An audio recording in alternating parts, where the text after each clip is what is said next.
With the end of daylight saving time comes more hours of darkness, which can mean an increase in pedestrian collisions as drivers navigate rush hour in the dark. But when it comes to pedestrian right-of-way, what are the rules? Let's verify. Huntsville is no stranger to chaotic rush hour traffic or wayward pedestrians, but less daylight means more treacherous road crossings in the dark. On University Drive alone, Huntsville police tell us there have been 12 pedestrian collisions so far this year.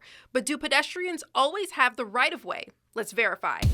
Our sources are Alabama law and Sergeant Chris Jackson with the Huntsville Police Department. According to the Code of Alabama, when traffic control signals are not in place, the driver must yield to a pedestrian who is crossing the road within a crosswalk.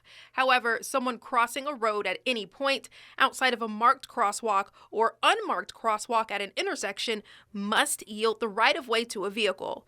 We asked Sergeant Chris Jackson with Huntsville Police Department to explain. So in a shopping plaza, it is kind of an understanding that pedestrian would have the right of way in a parking lot, right? They need to get to a storefront. However, on the roadway, you have to cross legally, and you have to cross where there's marked crosswalk, and you have to wait on the signal for you to actually cross. We also asked Sergeant Jackson how it's determined whether the driver is at fault should a pedestrian collision happen. So it comes down to a lot of different factors. A lot of it's going to come down to what that scene is telling us and the interviews between the parties that were involved. Time of day is also going to be important. About 50% of the accidents that we have involving pedestrians happen at night. Unfortunately, a lot of those pedestrians that are struck are wearing very dark clothing. They were crossing in a part where they weren't supposed to be. But there are other factors that are going to be at play that could make a motorist liable. So we can verify that no, pedestrians do not always have the right-of-way. Sergeant Jackson shares some tips for drivers and pedestrians to avoid these tragic accidents when possible. Obey the law at all times. If the speed limit's 45, go 45. If you shouldn't be on your phone, don't be on your phone. As long as you're eliminating distractions, you're scanning the roadway, and you're operating safely motor vehicle, your chances go down a lot. The pedestrians, on the other hand, this is where the shared responsibility comes in.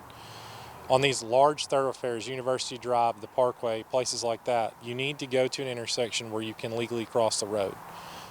This year alone, we've had 3 people get struck underneath the pedestrian walk bridge at University Drive.